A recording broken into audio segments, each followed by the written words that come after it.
Welcome to Small Talk, where each week we sit down to discuss the sermon-based small group questions at Wallula Christian Church.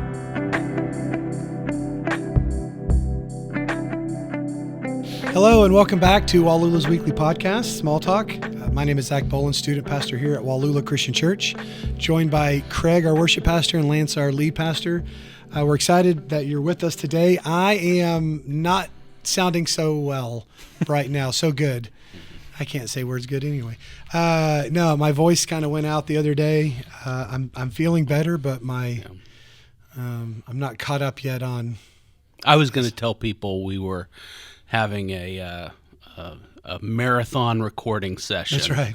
And we're on episode 23 today. I'm the first to give out. And yeah, but no, just a little under the weather. Yeah, it was a past couple of days. Did some traveling and did a little extra talking, and so it all caught up to me. And so I feel better, but man, do I not sound? I don't sound better. Anyway, I think we'll be okay for today. We'll see how this goes, but we're gonna. And also, like, you guys knew how I sounded, and none of you said, like, you know what, I'll take the lead on this. You're like, you can still lead this. You can still. If you want me to, I'll read the question. It's too late now. It's too late. I'm already in it. No, it's fine. We're going to start off with the first question, and it says, would you rather be in a room filled with people who don't know you or be in a room alone? So... Do we have to talk to the people that don't know us? No, I feel like there's a lot of questions I have about the... I feel like it'd be weird to just not just talk sit to there people. Silently, like at the DMV. I mean, you're in a room with... I was thinking like a party or something where there's a social aspect to it. Okay. To contrast the being alone. Right. Do the other people know each other? I don't know. That's a good question. That's a good one too. I got questions. How long am I there? Mm-hmm. You should answer when you read this. What did you picture? Knee-jerk reaction was like, I was picturing like a party. Mm-hmm. People are mingling, and it seems like they know each other. Mm-hmm. And I walk in. You're the stranger. And I walk in, and I think, don't know a single face. Yeah. Right. And that doesn't sound great to me. Uh-huh. Mm-hmm. So my knee-jerk reaction was be in a room by myself. Okay. So it's a party, and you don't know anyone. Yeah. Mm-hmm. Yeah. But also in that scenario, I think there's a difference between you're supposed to be there and you're not. You know what I mean? Right. Like you got invited, but they're not there yet, or you just walked in and you're just like, what? Anyway, so you'd rather be alone? I guess so. Okay. The thought of like, I pictured a pretty big setting. Mm-hmm. That was like what the image I got was like 30 people I don't know. Mm-hmm. So then it's like the small talk conversation, get to know you, like happening 30 times over and over. Right. And that sounds like a lot. Yeah. Mm-hmm.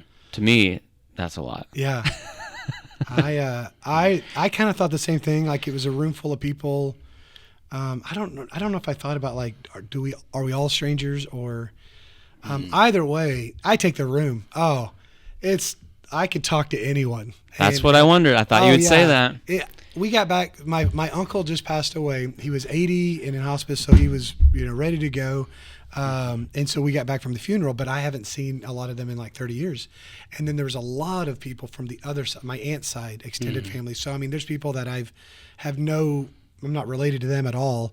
And so I show up. I know my 3 cousins and my aunt, and that's it. I talked to everyone in that room, like, oh yeah, where are you from? What do you do? I had a couple of them have friend requested me on Facebook since I got back 2 days ago. I enjoy it. When I went to China the second time, we had to go to, I think it was in Kentucky, to be trained. Mm-hmm. And so they were like, team dynamics, here's how to get along with everyone. And they said, here's some different aspects of what makes up a team. And one was extrovert, introvert. So they had like all the extroverts go over here, all the introverts go over here. And then we come up with like, what assets do you bring as an extrovert to a team dynamic? And then what are some disadvantages? Mm-hmm. And so we don't know, no one knows really anyone. I think I maybe knew a couple people from my college, but it's a bunch of just college age, whatever. And then I think there was about 200 of us total, so, and most were extroverts. So it was a big group. Anyway, in just talking for about 10 minutes, I was elected the leader of all the extroverts to present our findings to everyone. And if there's a little kid, I'll talk to that kid. If there's an older person, like, it doesn't really faze me. Mm-hmm. Right. I enjoy it. I like to get to know people. So, I'll take the room. Mm. That's good. Yeah. Yeah, I don't like people. Yeah, I know. You're both more introverted. I joked with Haley this question. I thought people are going to listen to this podcast, and 2/3 of the pastors will say, "I want an empty room. Yeah. Give me nobody." Yeah. No, if you're just talking about personal comfort, Right. Just personal comfort, then the empty room almost, whether I didn't know anybody or I knew everyone, Right. probably just personal comfort. Mm-hmm. There are things that outweigh personal comfort, right? Mm-hmm. And all that stuff. If the rule was you have to go to this party of 30 people and you have to talk to all 30 people, well, I could do that, Right. But it would wear me out. Right. Yeah. Yeah. And that's what I was picturing. Yeah. Just like one after another. Right. And that, Right. There's a lot of rules Sounds you guys are imposing taxing. on this. Yeah. But if it's just a very open-ended question. Yeah. But yeah. So. Just which one would you rather be in? But also, if I was like, oh, you're going to go to this party with 30 people, and if you don't have to talk to anybody, I can do that too. Yeah. then it's as if it's an empty like room. a wallflower. I don't have any problem. I don't feel out of place Yeah. or like I don't feel discomfort just sitting If there's and no watching obligation, people. right. Yeah, that would be fine too. Yeah. But so. No, that makes sense. Mm-hmm. Yeah. None of this surprises me. I know the answers fits. Yeah. I think I'm trying to think of like the other staffs that we have. Like Katie would be. I mean, I don't know if she would. I'm trying to think of like just the staff of Wallula. If we're more, Lori would talk. I think She would. she would be pretty comfortable Yeah. doing that. Anyway, I think Katie would talk. yeah. I think she'd. Yeah. Let's get her up here. Maybe. All right. Well, we're going to move on. We're looking at Nehemiah chapter 5, not opposition, where Nehemiah's helping those who are being, I guess, oppressed is maybe a good word, but are being taken advantage of. And so we see this idea of well, I'll just skip to number 5, which is what we're looking at, is Nehemiah gets angry about what's been going on with the people and how they've been taken advantage of. And so the question is, have you ever seen someone taken advantage of, someone, let me start this again. Have you ever seen someone take advantage of someone else's misfortune? Am I still reading it right? That's not. Go ahead, but we'll talk about this. Oh, wait, I cut it off. This is not one of the questions It's not one of the we're going to talk questions. about. I'm so sorry. Oh, yeah. Did you? I circled the wrong one and then cut it off. I answered the right one, but Oh, okay. I was gonna ask you if you did. Let's give Zach a break and have Craig read. It's been a long 2 days, guys. We're going to answer question number 3. Do you have number 3? I do. Yeah. Oh, I got it. just go ahead and read it then. Yeah. So here's question number 3. It says compare verse 6 in chapter 5 with Nehemiah chapter 4 verse 1 and verse 7. What, if anything, was different about Nehemiah's anger? Is there such a thing as righteous anger? And what does righteous anger look like? How is it different from everyday anger? And the references to chapter 4 go back to Sanballat, and they see them building the wall, and it says they get angry. Right. And we see their reactions. I'm just going to start answering Yeah, the go question. for it. Yeah. Their reactions, it is kind of like a instant reaction, and there's some verbal things that come out, and it's like, I guess it's different from Nehemiah, because in Nehemiah's example, chapter 5, verse 6, he says, I was very angry. And then we get to verse 7, I took counsel with myself. And like on Sunday, you said it was kind of like a simplified version, but it's like, hey, take a breath, count to 10. Right. It's like those are things I'm telling my kids these days, Right. But it's that same thing, like just kind of slow down. Whereas the other example it's a knee-jerk reaction to what is happening. And I guess in one of the ways I was kind of putting these into categories, like I guess two different kinds of anger, like it says in the question, like everyday anger versus righteous.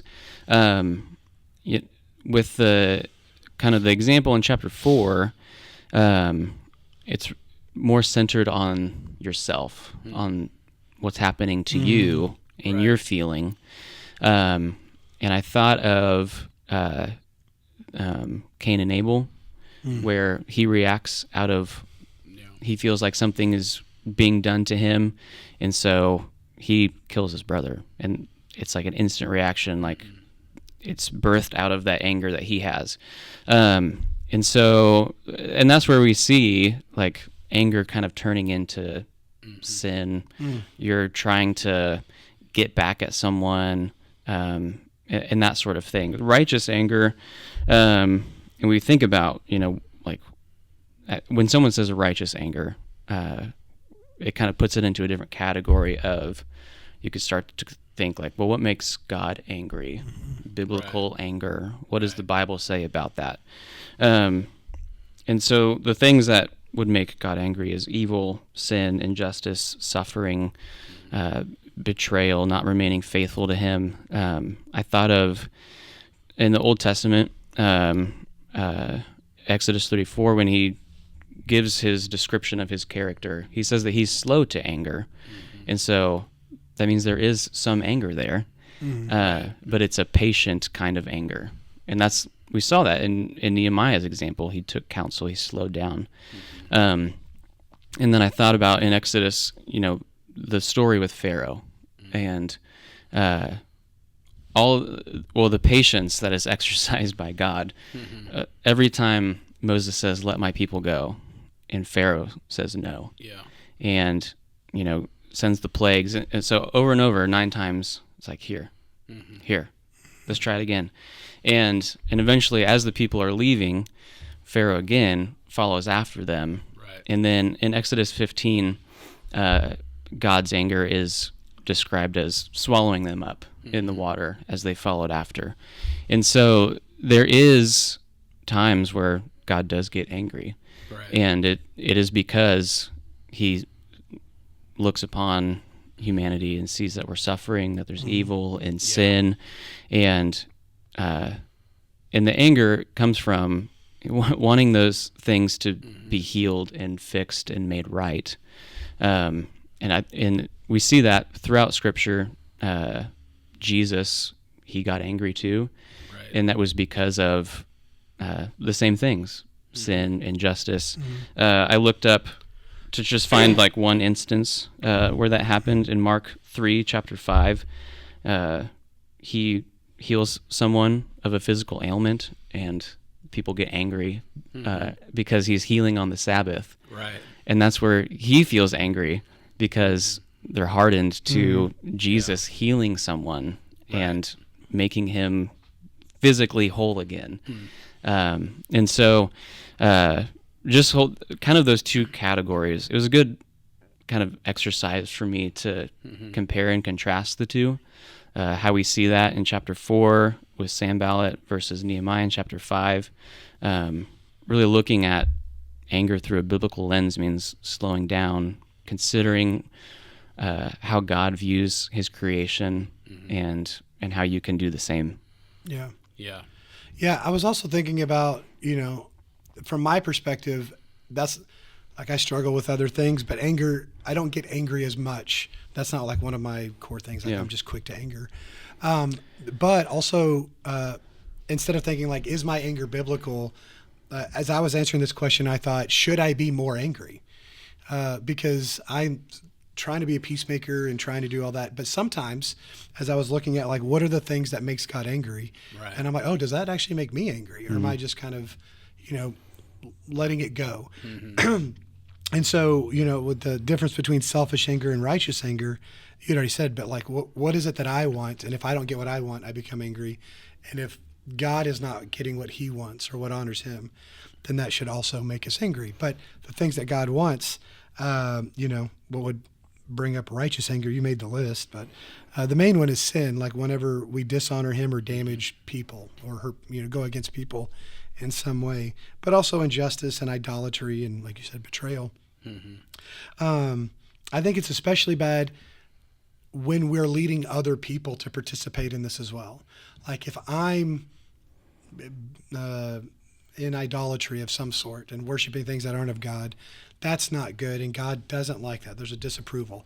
If I'm bringing others along with me and causing other people to stumble, I think it's even worse because I'm facilitating their destruction or their sin.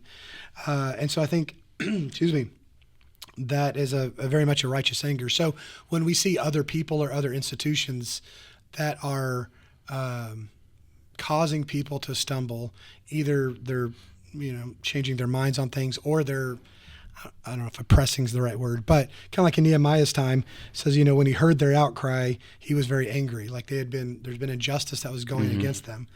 And so he got angry because of that, and so stood up.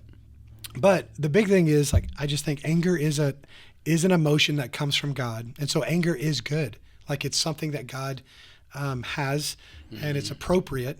But I'm reminded of Ephesians 4:26, where it says, "In your anger, do not sin." Right, and so, like, I think I grew up just trying to be the people pleaser, where I'm like, don't get angry, don't whatever. But very much so, we should be angry at the things that anger God. The thing, if someone is if there's an injustice, that should cause us to feel something. And I guess too, I thought about this in the case of chapter 5, was his anger was a byproduct of other things. Because he was concerned and loved these people. Right. It brought on that feeling or emotion of anger. Right. And like you're saying, it was like he did something constructive with it. Right. Which is part of the righteous anger, I think. Yeah. It's like the more you love something, the more you hate the thing that hurts what you love. So if I, like my children, if someone hurts my children, well, then I hate that for sure, and will do everything I can to put a stop to it. And I also think, like, practically, anger can be a really good thing. Like if kids are like, or students are saying, I don't really know what I want to do or how God wants to use me. I mean, I think a professor told me this, but just asking, what makes you angry? Like, what is it that tears your heart apart? Either it breaks your heart or, you think someone should do something. And it's like, maybe that's God telling you, oh, well, maybe that's the path you should be going down. Helping kids in need, or the homeless, or I can't even, that's all the two I can think of. But you know what I mean? Like injustice or whatever, or if your heart breaks for something, man, a lot of times that's God. God can motivate us through when we sense injustice or anger to do something productive with that.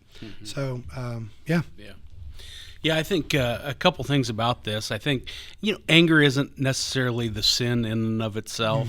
I think sometimes it can be, but mostly when we talk about, you mentioned Ephesians. Don't act in your anger and then sin. Don't allow the anger to lead you in the wrong direction. And that's so much the danger. When we talked about, Craig, you talked about God being slow to anger. What do we mean by that? And I think mostly we mean he's slow to act on his anger. It's not so much when he sends Moses to talk to Pharaoh, and Pharaoh doesn't let the people go. I mean, God gets angry pretty fast. He just doesn't act on it. Or I've been reading through Genesis for a while, and not so long ago, read about Sodom and Gomorrah, and you remember leading up to all the fire and brimstone and hail and destruction of those cities, Abraham, God tells Abraham his plans, and Abraham said, of course, Lot lives there, and so he's asking God. It's this crazy conversation that Abraham has with God. Well, if there's, I don't remember exactly, 50 people the numbers. in the city, if 50 righteous people are there, would you destroy the? No, I'd save it for 50. Well, what about 20, God? Okay, well, 20. Well, what about one? Because I know this one guy, and if there's this one guy, and so I'd rescue him. And so God is slow.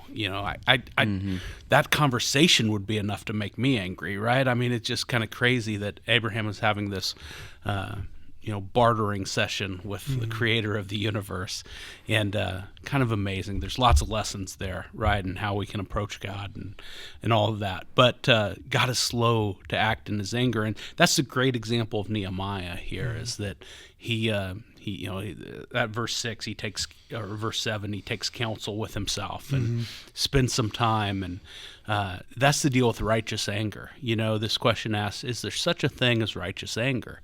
And I think so. We've examined some of the examples in Scripture of that already. And Sunday we talked about Jesus in the temple, and I think there's examples of that righteous anger. That the problem we have, I think, or I'll speak for myself, the problem I have is that we get that. Well, what does that mean, righteous anger? And we think, well, are we right? Are we on the right side? And the problem I have is I always think I'm right. It's you have to be really careful. Yeah. Because sometimes you're not. Sometimes I'm not. And it's not okay just to be angry because we are sort of offended or what have you, or our feelings are hurt, or we think we've been wronged somehow.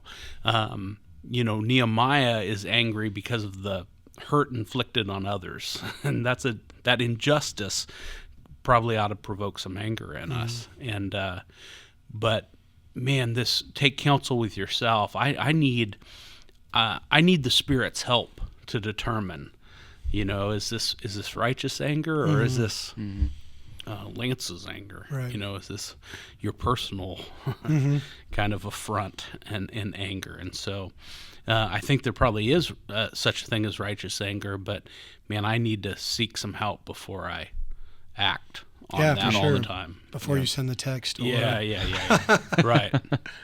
Yeah. Craig, I'm going to let you read the rest, just because it's better if I don't talk as much, I think. Okay. Question 10 is the next one we're going to go over, which says, have you ever seen or participated in something you would describe as extravagant generosity? Towards the end of this story, we witnessed Nehemiah exercising generosity, and so thought it'd be fun to just tell stories of things we witnessed or participated in, of experiencing that. So Zach, I'm gonna let you go first, so you can talk, get it out of the way. All right, cool. I have two stories, but I'll tell them quickly.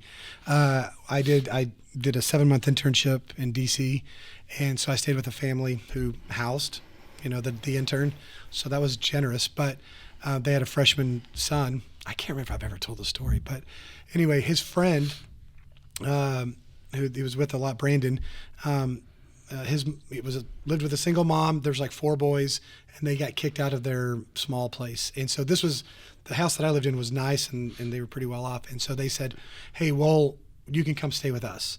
So this family decides, they're housing me. And I remember them coming to me and saying, hey, you didn't sign up for this, but we're going to be bringing on 5 more people, this mom and her 4 boys. And are you okay with that? And I was like, yeah, absolutely. So they were sleeping everywhere. Every room, mattresses all over for a couple of months. And then their small group, try to get everything together, help them find an apartment. And then the small group, and it's kind of a nicer area. So they had money, but they used their money to buy the house, like housewarming type stuff. So like more beds and more whatever, and basically furnished all of that. But it wasn't just like throwing money at it. Like this family was, for a couple of months being like, stay with us. We'll take care of you. And I just thought that was, it's easier to do a one-time thing, but they had skin in the game. So there was that one, because I literally lived it. I was just, we were all around each other for a couple of months.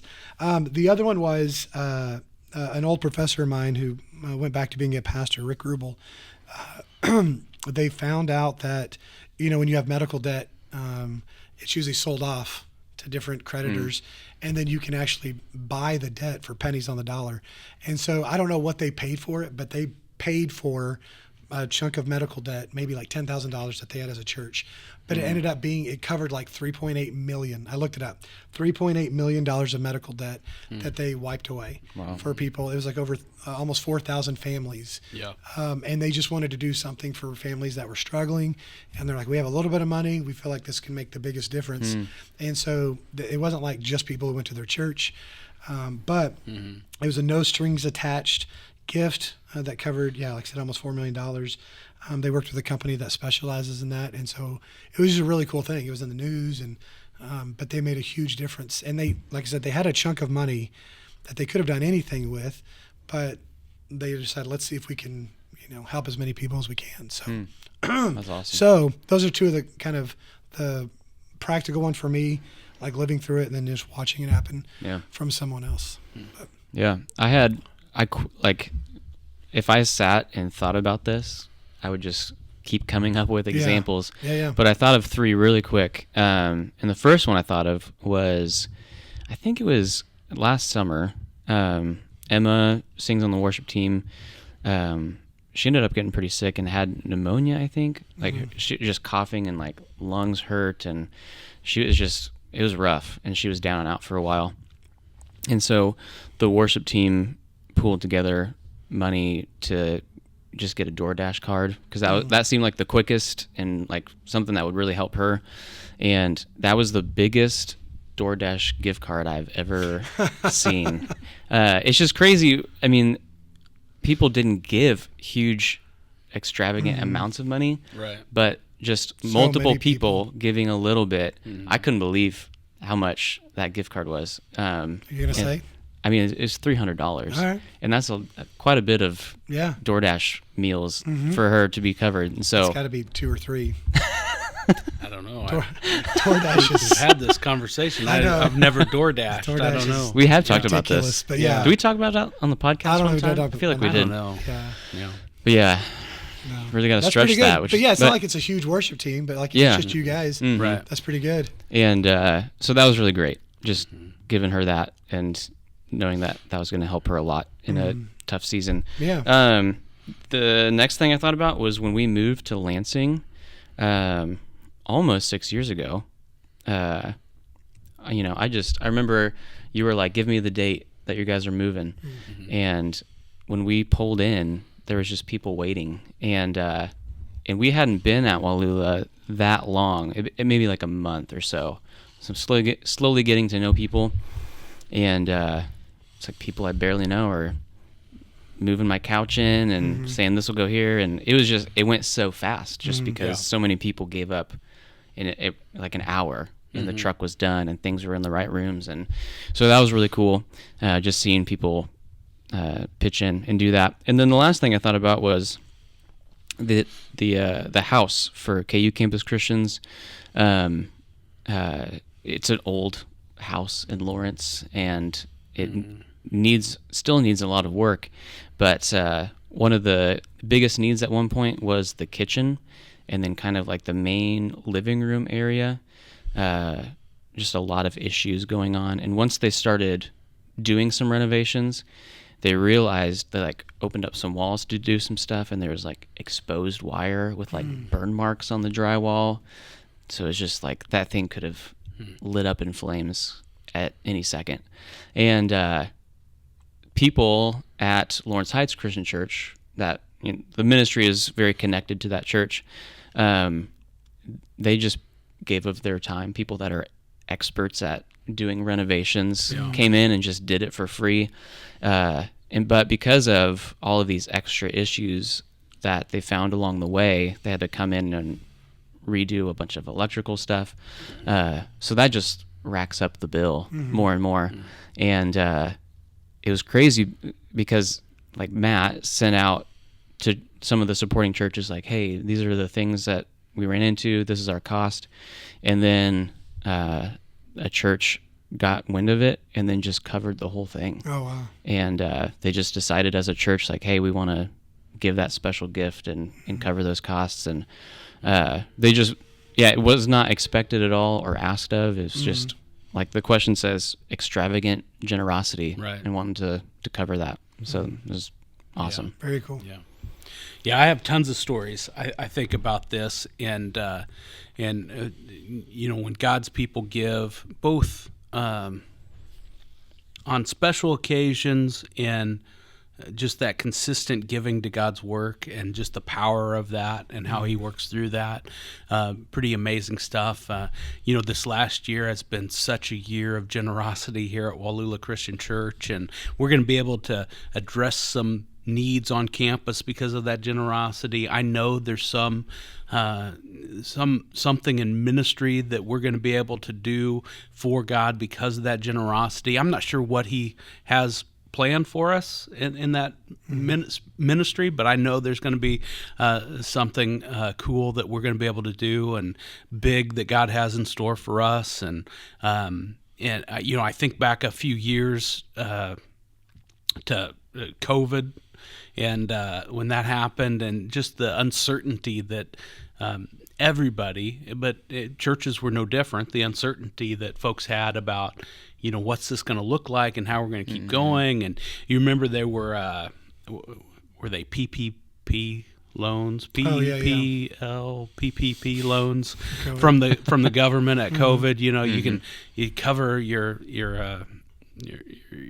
payroll, and the debt will be forgiven or whatever. And I remember being in an elders meeting, and I'm like, I don't know, we haven't met for 3 weeks, guys, and what do you think? I don't think this sounds like a good idea. And we all thought, yeah, this doesn't sound like a very good idea. I'm not sure we want to be beholden to the government or whatever, and all those things. We don't need to go into that too much, but this isn't a very good idea. We're going to trust God to see us through. And we started meeting again, and there are like 80 people show up. That's 2/3 of our attendance gone at that point, and you're like, maybe that would have been a good idea or whatever. But not a hiccup.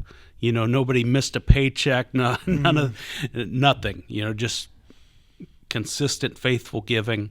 And God saw us through stuff like that. I think about you could walk through my house, and it doesn't take very long, but I have a house because of people. I've got heating and air because somebody installed that for us. I've got hot water because somebody installed that for us. I've got flooring because somebody installed that for us. And there's very personal things like that I can recall. And so Wallula has been so generous. God's people all through our ministry, kind of the biggest single act of generosity that I've experienced. We were serving as I was youth pastor at First Christian in Yuma, Arizona, and our first daughter was born much too early, passed away an hour after she was born. I've told this story, but Sherry is being airlifted from Yuma to Phoenix, and so on a Sunday morning, of course, right? And so that's all happening, and I'm planning, I'm at the hospital, and a police officer comes to the door, said, "Is this your address?" "Yes." "Your house is on fire." So I drive to our house, and yeah, sure enough, it's on fire. And I'm like, "You guys got this to the firemen?" What am I going to do? It's on fire. I'm not. And so I just drive to Phoenix. I just head out to Phoenix, and so we're ready to come back to Yuma, and not sure where we're going to live, have lots of questions. And, our youth coaches and some folks from church had gone in after and cleaned up stuff, taken stuff out. There was an elder in the church who had an apartment, a condo thing that he rented on occasion and whatever, but it was empty at the time. So he said, "Just stay here." And so we lived there for a couple months, rent-free, right? And he just let us live there. The youth coaches, that team from church, moved all our stuff. They cleaned it and moved our stuff from the house that had a fire in the roof to the condo. I remember we were eating lunch after church, not long after that, and in a restaurant, and this family from church, this happens on occasion, right? You walk in, "Oh, hey," and waved, and we sat down and ate, and afterwards, this a gentleman from there came over and he said, "Hey, I know you're going to have medical bills from this, but our family's going to cover those medical bills." Oh, wow. So, like this was quite a while ago, right? And 26 years, 20, something like that. And so, the medical bills would be different today, but I have no idea what they were. I don't think we ever saw them. Oh, wow. Yeah, they just paid them, and so kind of amazing generosity from the church. Experienced it over and over and over again. There's stories that we could tell about other families and the way people have stepped in and cared for them, and so awesome stories of generosity and making a difference, and very cool. Yep. That we get a kind of front row seat to that once in a while. Yeah. Makes me wonder, like, we're only telling the stories that we know because I we know. were a part of it. Like, how many thousands of stories are there? Even in Wallula, I mean, For just sure. throughout people's lives, just seeing the church be the church, and and how many times things just go unspoken. Just someone served and they don't even know who. There's someone who gives us $100 every Christmas, like on all our all our things. Just there's $100 gift every Christmas on all our desk. I have no idea who does it. They just do it every don't one, know. and that's such a small thing. But Your guys is only 100. what? Oh, no. I knew you were gonna say something. Very like generous. that. Yeah. But like it's just, and I don't even know who that is. They just someone Right. does that, and so there's so many different like small things that go unnoticed or unspoken of people serving behind the scenes. But Yeah. really cool. All right, do you want to close this out? Oh, yeah. I mean, I don't know what else there is to say. I thought you were closing us out. Yeah. See you next Let's week. pray. We're going to keep going through Nehemiah. We're going to be back next week. Yeah. Thanks for joining us. We'll see you Thanks. later. Great job. All right.